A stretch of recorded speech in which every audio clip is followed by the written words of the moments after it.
Bienvenue dans cette nouvelle édition du QG News sur Africa 24, à la une de l'actualité. Une nouvelle constitution, un premier projet ambitieux mené par le président algérien Abdelmadjid Tebboune. Ces réformes interviennent après la phase d'incertitude politique dans le pays, une action du chef de l'État pour acter l'ère du changement. Un recul des droits humains en Tunisie selon le dernier rapport de la Human Rights Watch. La création d'une cour constitutionnelle devient une nécessité selon l'organisation pour protéger les Tunisiens contre tout abus.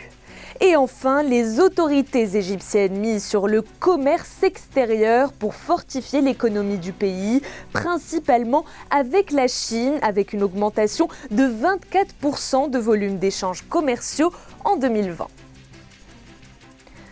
Mais tout d'abord, dans l'actualité, 14 pertes en vie humaine ont été dénombrées dans une attaque dans le village de Peul de Sinda au centre du Mali. Une attaque perpétrée dans la nuit du mercredi 15 au jeudi 16 janvier est attribuée aux Donzos selon les sources locales. Le gouvernement malien a ouvert une enquête pour déterminer les responsabilités dans ces événements. Des événements récurrents depuis l'apparition en 2015 dans le centre du pays du groupe armé de Hamadou Koufa qui recrute principalement parmi les Peuls, ce qui a multiplié les affrontements entre cette communauté et les ethnies Bambara et Dongo.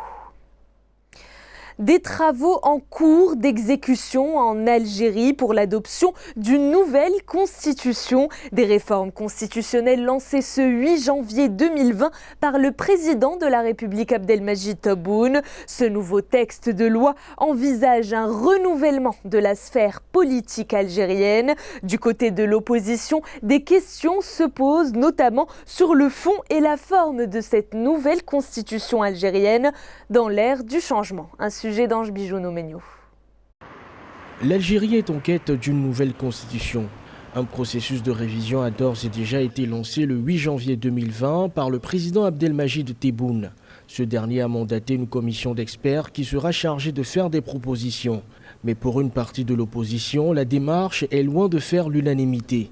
L'opposition est un peu divisée en réalité. Il y a une partie de l'opposition, celle qui est regroupée dans le pacte pour l'alternative démocratique, qui ne croit pas à cette révision constitutionnelle, qui voudrait proposer une alternative démocratique, puisque selon elle, le changement ne passera pas de cette manière, il se passera par l'élection d'un pouvoir constituant pour aller vers une nouvelle Algérie, une nouvelle République, alors qu'il y a une autre partie de l'opposition qui pense qu'il faut contribuer au dialogue qui est proposé par le nouveau président pour enrichir la Constitution et faire avancer les idées. La dernière réforme constitutionnelle en Algérie date de février 2016. Sous la présidence de Bouteflika, il avait été institué une limitation de mandat à 2 et l'introduction de l'article 51 qui prive les binationaux de l'accès à de hautes fonctions publiques. On verra comment les choses vont évoluer, puisque le pouvoir voudrait ouvrir les portes à l'opposition pour justement essayer de participer à un débat qu'on veut national, qu'on veut inclusif, qu'on veut ouvert, pour sortir de la crise actuelle, parce que la crise, malgré l'élection présidentielle, est toujours présente, puisqu'il y a toujours des Algériens qui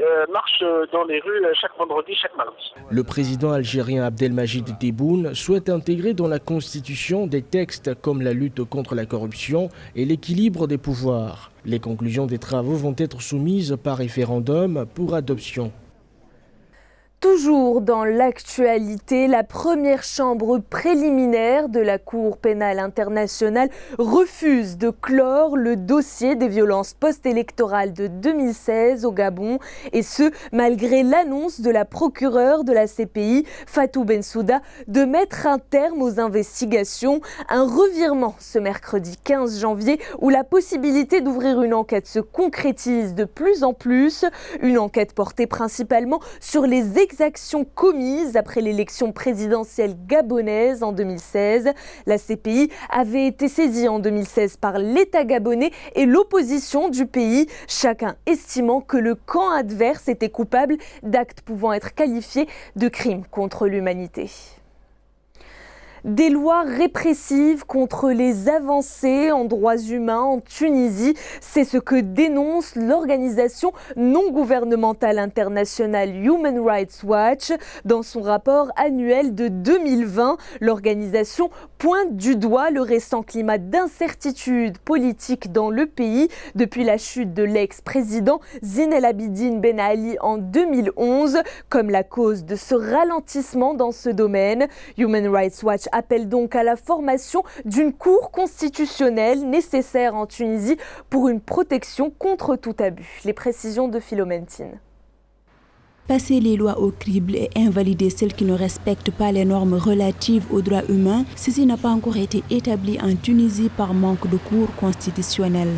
De ce fait, les acquis en matière de droits humains devant fournir la protection attendue contre les lois répressives, anciennes et nouvelles, restent toujours menacés, d'après le rapport 2020 de Human Rights Watch. Les droits de l'homme en Tunisie, il y a des avancées. On ne peut pas se permettre de nier ça. Rights Watch, s'il a souligné que la Tunisie a de la peine d'avancer sur ce sujet, en Tunisie, on a gagné le combat des droits des libertés. Et dans ces droits de liberté, on a les droits de l'homme sur tous les plans. Le processus démocratique tunisien après le printemps arabe qui a conduit à la chute de l'ex-président Zine El Abidine Ben Ali le 14 janvier 2011 affiche un climat d'incertitude politique dans le pays.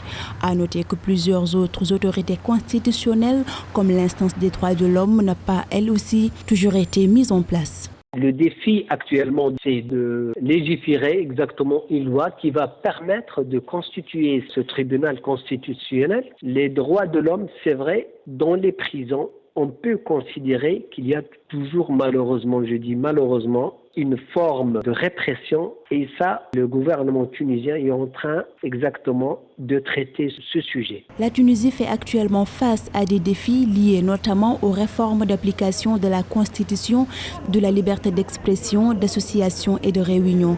L'établissement d'une justice transitionnelle permettrait de mieux asseoir les droits humains dans le pays, selon Human Rights Watch. Dans le reste de l'actualité, l'Afrique du Sud appelle dans un communiqué officiel de ce jeudi 16 janvier le Soudan du Sud à recourir à un arbitrage pour résoudre la question du nombre d'États, une question épineuse qui a mené le gouvernement à donner aux différents partis une période supplémentaire de 90 jours pour trouver un accord. Néanmoins, si aucun accord n'est trouvé avant l'expiration de la période transitoire, l'Afrique du Sud encourage une médiation entre le gouvernement et le principal groupe d'opposition. Le président Salva Kiir ayant décrété en 2015 une augmentation du nombre d'États à 32, nombre actuel d'États au Soudan du Sud. L'opposant Riek Machar insiste dorénavant pour revenir à un minimum de 23 États. Les gouvernements togolais, nigériens et libériens ont signé 3 accords ce 12 janvier avec le Fonds d'Abu Dhabi pour le développement pour un montant de 33 millions de dollars afin de développer les énergies renouvelables dans le mix énergétique de ces 3 pays africains. Une signature en marge de la 10e session de l'Agence internationale pour les énergies renouvelables. Plus de détails avec Philomène Tine. La transition énergétique du continent africain devrait passer par ses ressources en énergie renouvelable dont l'exploitation, qui n'est que de 19,67%, reste encore faible. Tout de même, le continent abrite de nombreux projets énergétiques. C'est dans ce cadre qu'une ligne de crédit de 33 millions de dollars a été accordée à 3 pays africains, en l'occurrence le Togo, le Niger et le Libéria, par le Fonds d'Abu Dhabi pour le développement. Ces 3 pays dépendent fondamentalement des importations d'électricité. Il y a quand même de belles perspectives dans ces 3 pays, mais des problèmes. C'est le problème d'abord de financement. Il y a aussi donc les coupures anarchiques et la production endogène qui semble être très faible. L'investisseur appuie ainsi avec un montant de 10 millions de dollars le projet d'électrification solaire rurale de 2,1 MW au bénéfice de 10 villages du Niger, tandis que les 8 millions de dollars sont dédiés au mini-projet hydroélectrique de Raiveji d'énergie de 2,1 MW au Libéria. Avec 15 millions de dollars, le projet de construction de la centrale photovoltaïque de Blita au centre du Togo permettra à 30 000 ménages d'avoir accès à l'électricité et d'alimenter en énergie une usine d'égrenage de coton. Il faut qu'on aille vers l'énergie solaire. Les initiatives et les prévisions doivent être menées à bout pour permettre effectivement un accès total à l'électricité à toutes les populations de ces trois pays. Alors pour y arriver, il faut mettre l'accent sur les énergies renouvelables. Avec des coûts d'investissement énergétique de l'ordre de 8 à 9,2 millions de dollars actuellement, l'Afrique aura besoin de financement en énergie d'environ 55 milliards de dollars par an jusqu'en 2040. Un nouvel aéroport plus adapté à ses ambitions, c'est le projet de la compagnie aérienne Ethiopian Airlines. Cette compagnie éthiopienne détenue à 100% par l'État veut élargir ses ambitions avec ce projet d'un méga aéroport estimé à 5 milliards de dollars. L'objectif, atteindre une capacité de 100 millions de passagers. Les travaux devraient débuter dès le mois de juin 2020. Un sujet d'Ange Bijou Nomenio. Ethiopian Airlines projette de construire un nouvel aéroport. Cette infrastructure d'une valeur de 5 milliards de dollars devrait permettre à la compagnie aérienne d'agrandir son nombre de passagers pour le porter à 100 millions de personnes. Les travaux de ce méga projet vont démarrer en juin 2020. Avec le lancement de cet aéroport, Ethiopian Airlines veut définitivement ramener le barycentre des transports aériens en Éthiopie. Parce qu'avec un aéroport d'une capacité de 5 millions de passagers, elle deviendra le plus performant, le plus large d'Afrique, mais devrait également concurrencer des aéroports de grande envergure, notamment ceux du Moyen-Orient et d'Asie. Le nouvel aéroport sera construit sur le site de Bishoftu à une quarantaine de kilomètres au sud-est d'Addis Abeba. Elle aura une taille supérieure à celle de l'aéroport Charles de Gaulle en France et donc un superconnecteur mondial. Cet aéroport international va faire entrer davantage de devises dans le pays parce qu'un aéroport international de cette envergure-là aura pour effet induit l'attraction de nouvelles autres compagnies internationales qui utiliseront cet aéroport-là comme un hub dans une perspective de déploiement sur les lignes africaines, sur le marché africain. Ethiopian Airlines a désormais le vent en poupe sur le continent africain. Classée 5e plus grande compagnie au monde en termes de pays desservis, elle continue de gravir les échelons en renforçant sa flotte. Depuis 2014, plus de 70 avions ont été livrés pour le compte de ces appareils.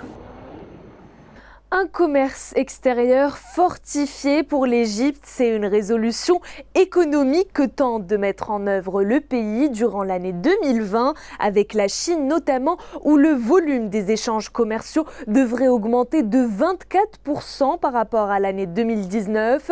Depuis 2018, l'Égypte mène différentes stratégies économiques pour augmenter son attractivité au plan international, mais également au plan continental. Les précisions de Victoria Sedji. Selon l'Association des chambres de commerce et d'industrie de la Méditerranée, les échanges commerciaux entre l'Égypte et la Chine devraient se consolider en 2020. Le volume de ces échanges entre les deux pays d'Afrique et d'Asie connaîtra une hausse de plus de 24% par rapport à 2019, année où il était évalué à 11 milliards de dollars. À peu près plus de 1500 entreprises chinoises sont installées en Égypte et la Chine. Et ce qui est très important, c'est la structuration du renforcement des compétences. D'après les autorités égyptiennes, les échanges commerciaux seront stimulés grâce au renforcement des relations bilatérales et la coopération dans plusieurs domaines clés. L'économie, le commerce, l'investissement, l'éducation et la technologie. Les sociétés égyptiennes peuvent, dans ce contexte, avoir plus de visibilité en Asie en matière de transformation des capitaux. Et ceci rend les produits de l'Égypte assez compétitifs pour le marché africain. Ces dernières années, l'exécutif égyptien a mené une réelle offensive d'ouverture de son économie sur le monde. Cela a permis notamment l'amélioration de l'attractivité économique. En 2018, l'Égypte est arrivée en tête des pays en Afrique ayant mobilisé le plus de flux d'investissements directs étrangers, 7,9 milliards de dollars, soit une hausse de 7% comparée à 2017, selon la CNUSED, Conférence des Nations Unies sur le commerce et le développement. C'était le journal de la rédaction. Merci de votre fidélité. Dans un instant, une nouvelle édition de l'information sur Africa 24.